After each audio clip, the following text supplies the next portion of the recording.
Cumprimento a todos com a paz do Senhor. Vamos colocar de pé.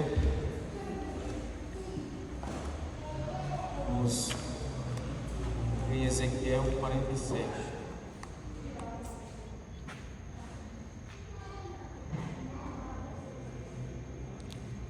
O 3. 1, 2, 3.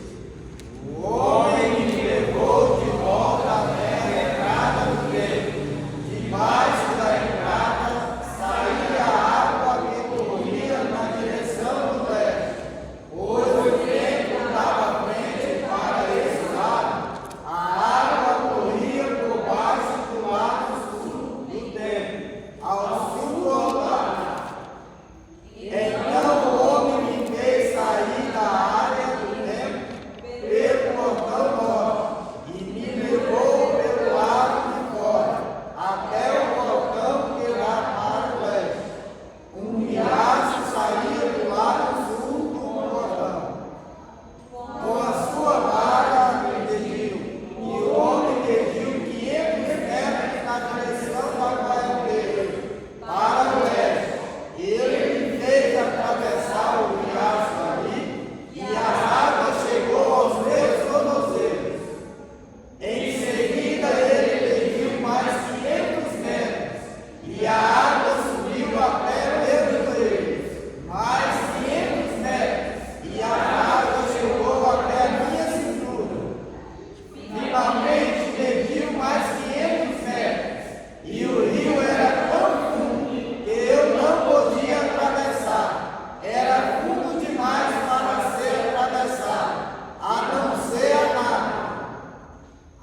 Vamos fazer uma oração?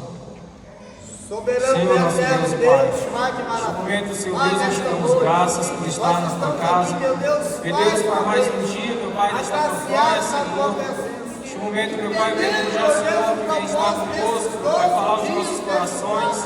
Que possamos, ó meu Deus, entender o propósito do Senhor, meu Pai, através de toda esta campanha, Senhor Deus. O Senhor Deus tem colocado no coração do pastor Luiz.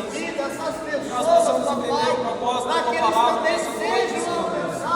Abençoa, meu Pai querido, as nossas vidas, ó Pai. Estenda as tuas mãos sobre a tua igreja.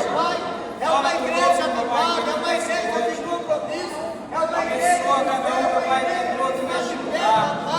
e poderosamente nesta noite, Pai. Nós estamos aqui para entender o propósito e a finalidade, aquilo que o Senhor quer realizar na vida do teu povo e desta igreja.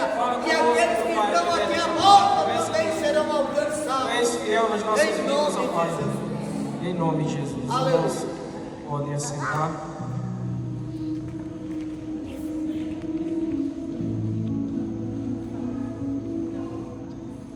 Estamos aqui nessa noite, no 10º dia desta campanha, aonde todos nós temos no nosso coração, dentro de nós, algo que nós buscamos no Senhor para este ano. Eu creio que todos nós acreditamos que o nosso Deus fará alguma coisa por nós nesses dias. Nós cremos que se estamos aqui em uma segunda-feira, em um dia atípico, de culto para nós, a segunda-feira para nós é um dia onde nós teríamos outros projetos, outros planos. Talvez nós estaríamos hoje no shopping, preparando para ir para o cinema. O irmão Nilson talvez estaria até mais tarde lá na sua loja. Enfim, todos nós tínhamos uma rotina diferente, mas nós estamos aqui. Simplesmente porque nós acreditamos que o nosso Deus tem algo de especial para nós nesse lugar, nesses dias. Pastor João Luiz me pediu para mim falar com a igreja hoje sobre capítulo 47 de Ezequiel, mais especial, o versículo 13, não é isso? 12 dias de campanha, cada dia simbolizando uma tribo. E hoje, falando sobre a tribo de José,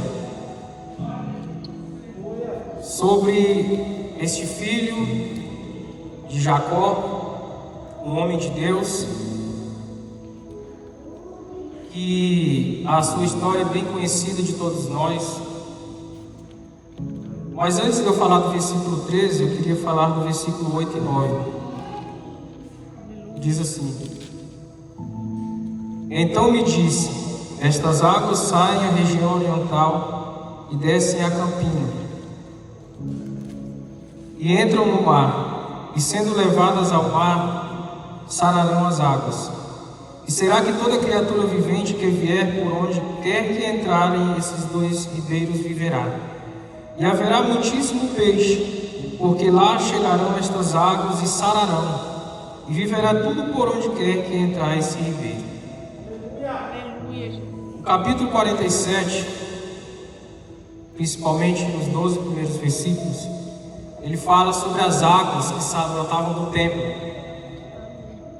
Falava sobre as águas que brotavam do templo de Deus. E essas águas não são águas normais.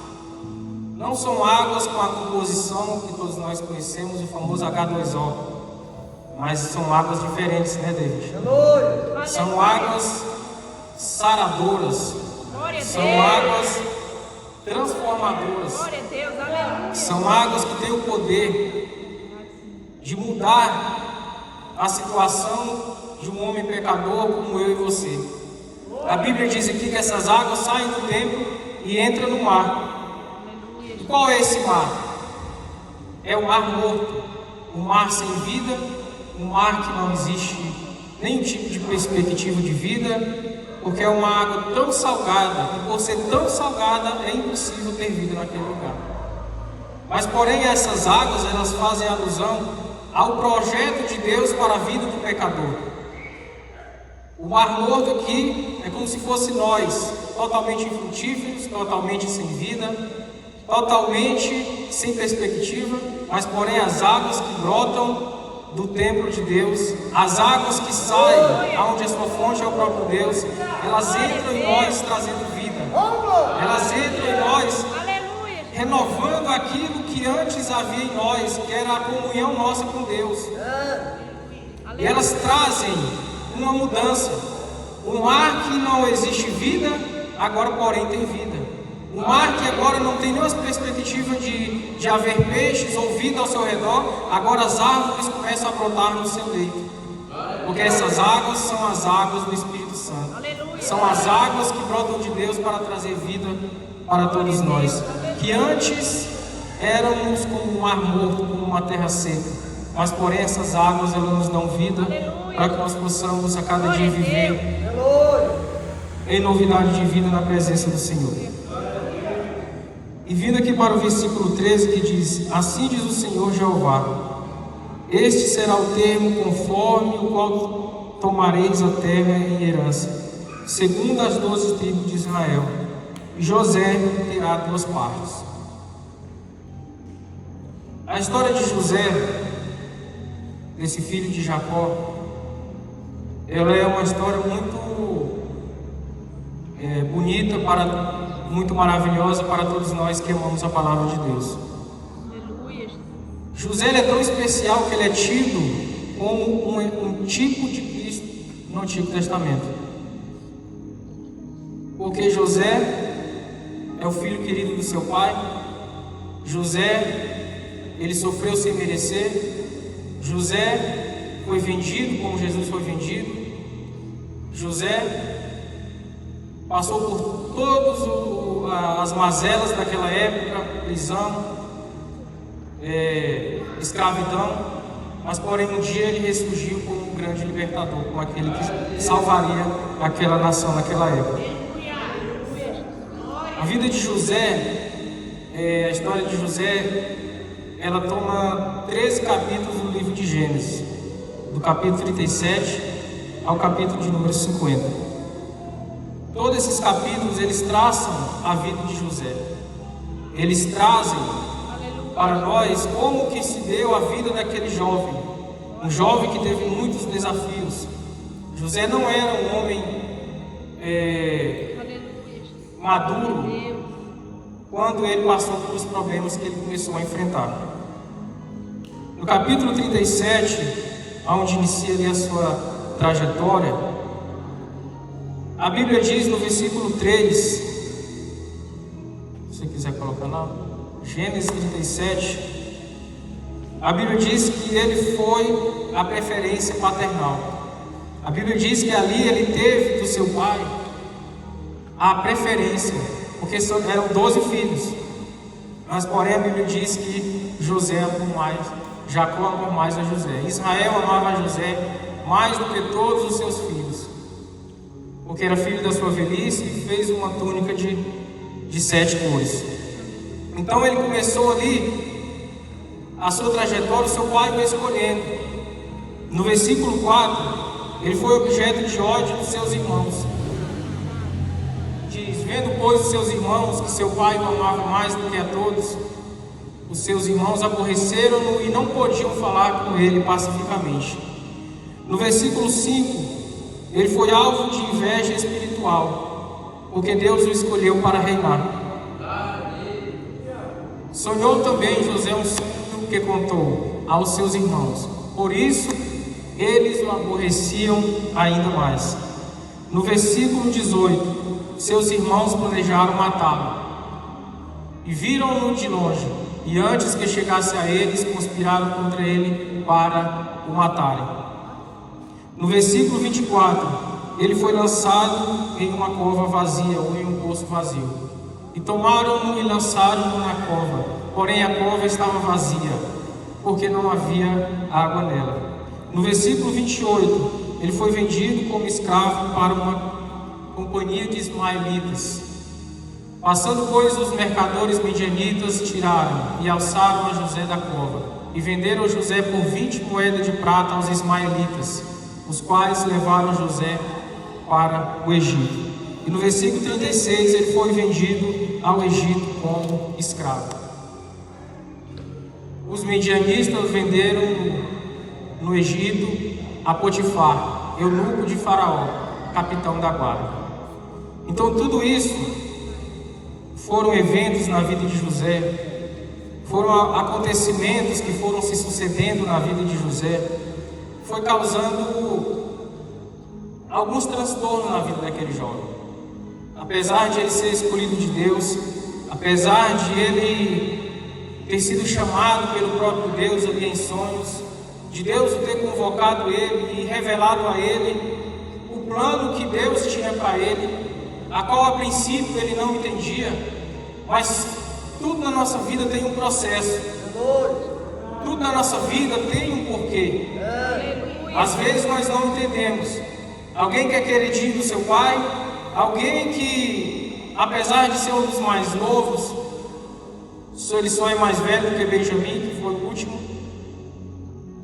Apesar de ele ter todos esses benefícios na casa do seu pai, a Bíblia diz que ele começa a ser perseguido, porque Deus começa a revelar para ele sonhos, a qual se concretizariam muitos anos depois. Foram 2 sonhos, e isso trazia inveja para o coração dos seus irmãos. Até o próprio pai começou a ficar observando aquela situação, mas a Bíblia diz, mas como ele era um homem maduro, um homem entendido, um homem de Deus, a Bíblia diz que ele guardava aquilo no seu coração, porque ele sabia que aquilo tinha um propósito de Deus naqueles sinais, tinha algo de Deus ali por trás daqueles sonhos. José não estava tendo ali delírios, ele não estava tendo ali algo da sua cabeça, e de repente ele falava por vaidade aos seus irmãos, querendo ser maior do que os seus irmãos, que eram todos mais velhos do que ele. Mas ele sabia que aquilo vinha de Deus. E por ser de Deus, ele começou a ser perseguido, ele começou a ser humilhado dentro da sua casa. A Bíblia diz que os seus irmãos já não poderiam falar com ele pacificamente. Ele começou a ser tratado com indiferença dentro da sua casa. Mas por quê? Porque ele era um menino mau? Porque ele era um menino que fazia as coisas erradas? Porque ele era um menino que ninguém gostava de estar perto dele? Não, porque ele era alguém diferente. Ele era aquele que tinha a admiração do seu pai, que tinha a admiração, creio, das pessoas que viviam ao seu redor, porém dos seus irmãos, que eram da sua casa, que era aquele que poderia estar com ele ali, abraçando ele, dizendo que aquilo era um propósito de Deus, mas eles procuravam sempre o mal daquele jovem.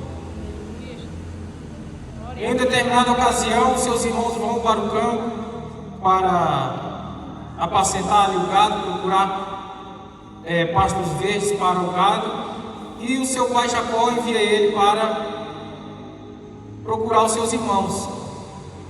E no caminho, eles vendo José, eles começam a traçar um projeto para matar o seu irmão. É difícil a gente pensar como que às vezes, em meio a pessoas tão próximas, pode gerar situações assim, de um ter inveja do outro, de um querer o mal do outro, de um desejar a própria morte do outro. Mas infelizmente, na nossa natureza pecaminosa, os homens são acometidos de inveja, são acometidos de sentimentos malignos, que isso traz apenas mal, apenas coisas ruins. E as coisas estão começando a ficar difíceis para aquele jovem. Ele que chegou ali para ver os seus irmãos pacificamente, obedecendo a palavra do seu pai, obedecendo a voz do seu pai, ele começa a sofrer perseguição. Ele é jogado em uma cova vazia. Eu não sei a profundidade daquela cova, mas só se sabe que ela estava vazia. Naquela época a água não era encontrada muito fácil. Os poços eram muito fundos. Demoravam-se dias para cavar um poço. Mas porém aquele jovem foi jogado lá dentro. Não se sabe se fraturou alguma coisa quando caiu lá dentro. Depois de tudo isso, ele foi tirado de lá. Os problemas acabaram. Eu vou sair dessa cova. Agora é só vitória, né? Agora é só vitória. Agora é só vitória. Não. Agora vem mais problemas.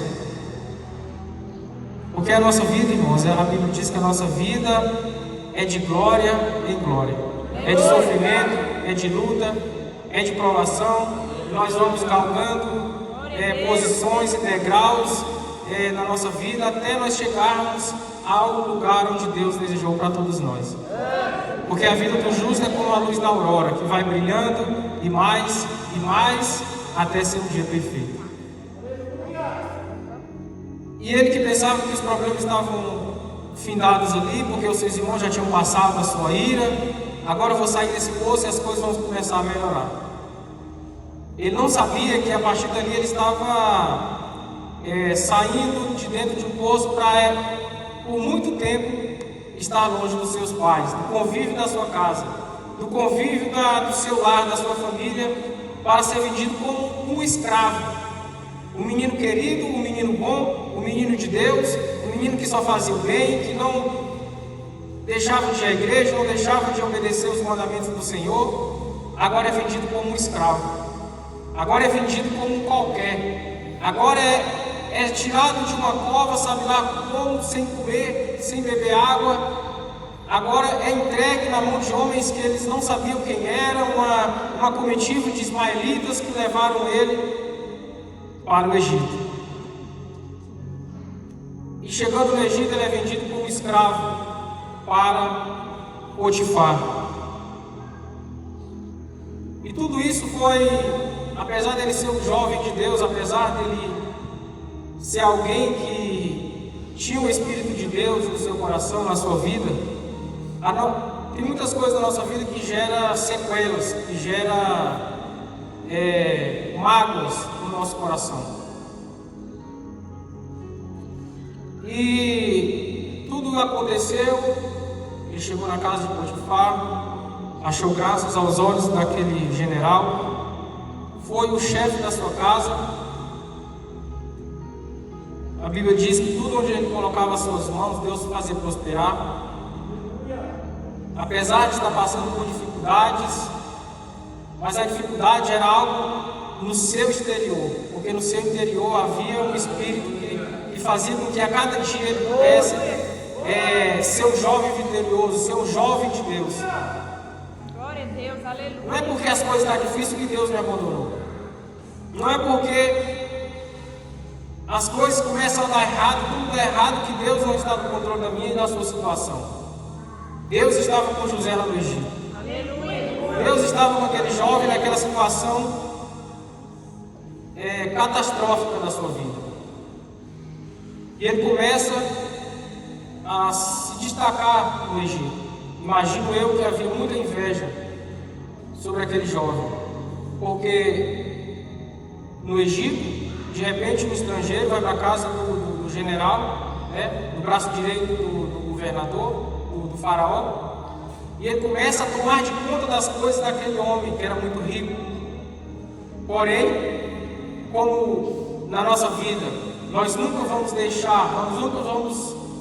viver sem um problema, sem uma luta, sem uma adversidade, porque nós passamos por uma luta hoje, estamos comemorando a vitória e já estamos nos preparando para a próxima, porque nós não passamos apenas por uma luta, e partir dessa é só vitória, não.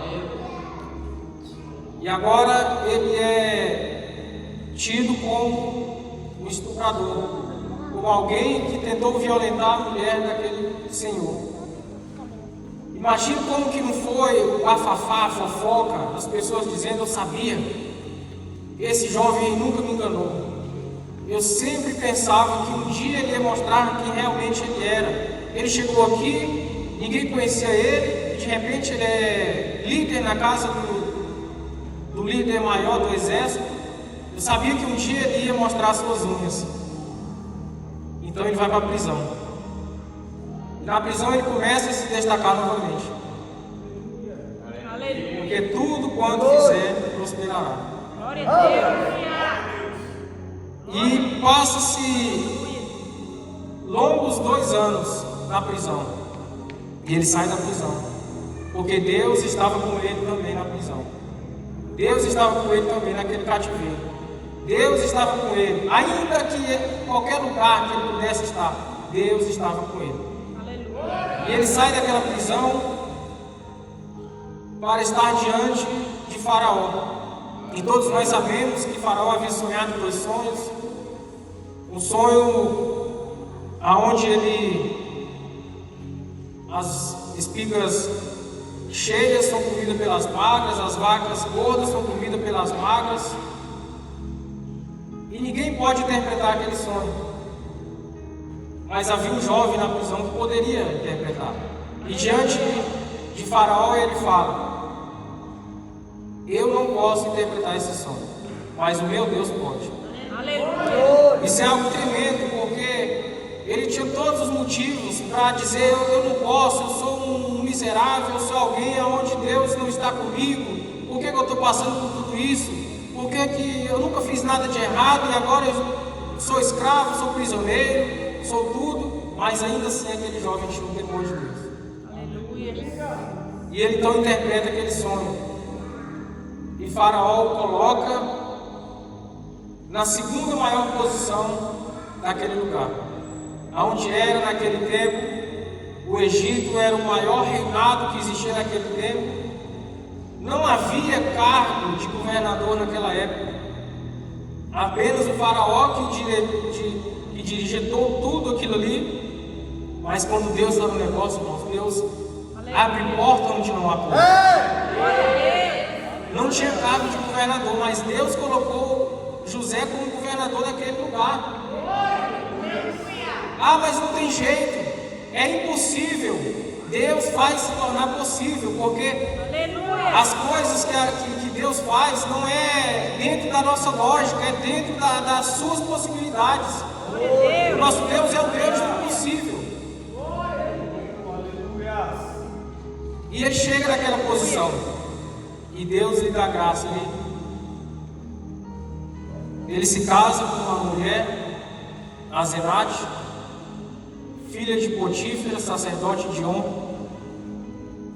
Então Deus começa a mudar ali a sua vida. E em Gênesis 41, versículo 51,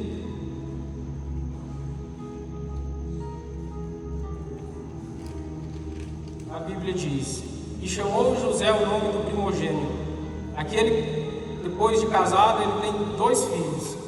E ele chamou o nome do primogênito Manassés, porque disse: Deus me fez esquecer de todo o meu trabalho e de toda a casa de meu pai. Então aqui nesse versículo 51 nós podemos observar que José ele guardava algo no seu coração. Porque, irmãos, nós somos irmãos em Cristo Jesus. Se porventura houver uma calúnia ao meu respeito, ou ao respeito de qualquer um dos irmãos dentro da igreja, nós somos irmãos, porém irmãos em Cristo Jesus, apenas espirituais. É dolorido, mas quando esse mesmo problema vem dos nossos irmãos biológicos, é muito pior. É uma ferida que é, humanamente falando, quase que incurável. Você passar por tudo que passou, você ser enxotado da casa do seu pai, você sendo tirado de lá. Imagina José dentro daquela carruagem, faminto, ter passado vários dias dentro daquela cova, vazia, não sei se ferido. Para onde que eu estou indo? E isso foi gerando, acumulando, mágoas acumulando, muitas dores. E aqui ele diz: porque disse, Deus me fez esquecer de todo o meu trabalho, de toda a casa do meu pai. A nossa vida é formada de várias etapas, de vários capítulos, e não tem como nós darmos sequência ao capítulo 2 se nós não finalizarmos o capítulo 1. Não tem como nós passarmos no degrau de cima se nós não pisarmos antes no degrau de baixo. Na vida de José havia esse problema onde Deus precisava curar. E ele só foi transformado, ele só pôde ser revigorado novamente depois que Deus lhe deu Manassés. Depois que ele teve o seu primeiro filho, ele colocou o nome do seu filho, porque naquela época era comum colocar o nome dos filhos de acordo com a situação. O nome de Jacó significa suplantador, usurpador, aquele que desde pequeno já queria tomar por força aquilo que não era o direito dele.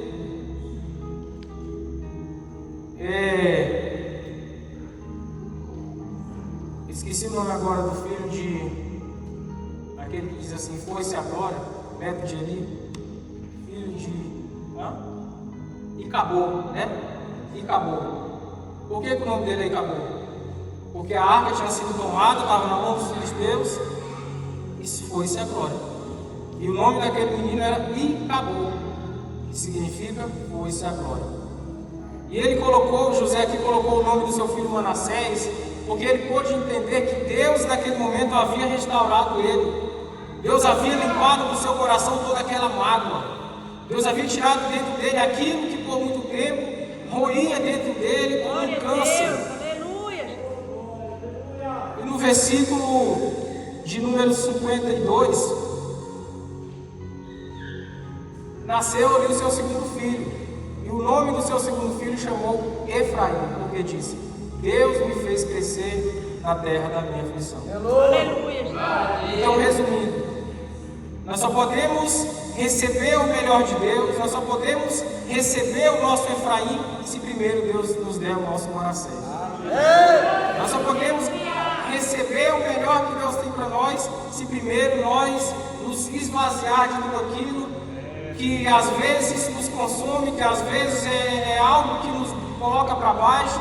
Ao invés de nós estarmos indo para frente, estamos regredindo. É falta de perdão, é mágoa no nosso coração, é todos os problemas. E eu creio que nesse ano Deus tem algo melhor para nós. É por isso que nós estamos aqui. Se nós quisermos alcançar o melhor que Deus tem para nós precisamos permitir que Deus nos dê o nosso Manassés. Que Deus tire de nós aquilo que nos entristece, aquilo que nos enfraquece, aquilo que tira de nós a bênção do Senhor na nossa vida. E que Deus abençoe a todos os irmãos. A história de José é marcante na nossa vida. E se nós quisermos receber o nosso Efraim, nós temos primeiro que ter o nosso Manassés.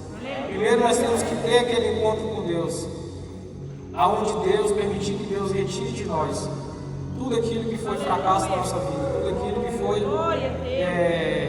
entre aspas, uma desgraça na nossa vida, aquilo que causou destruição na nossa vida.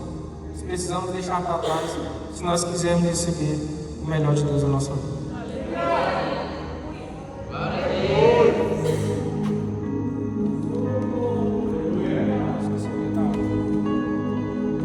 Glória a Deus, né, irmãos?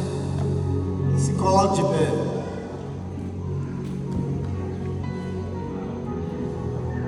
Nós podemos entender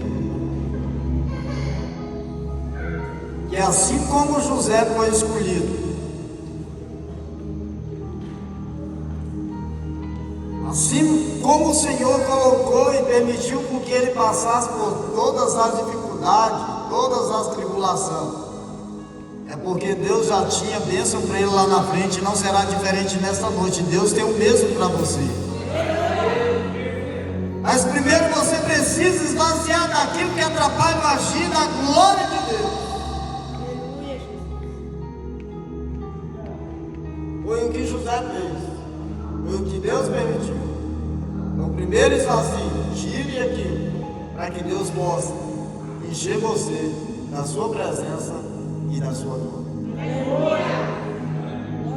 Nesse momento nós vamos dobrar os nossos joelhos, orar.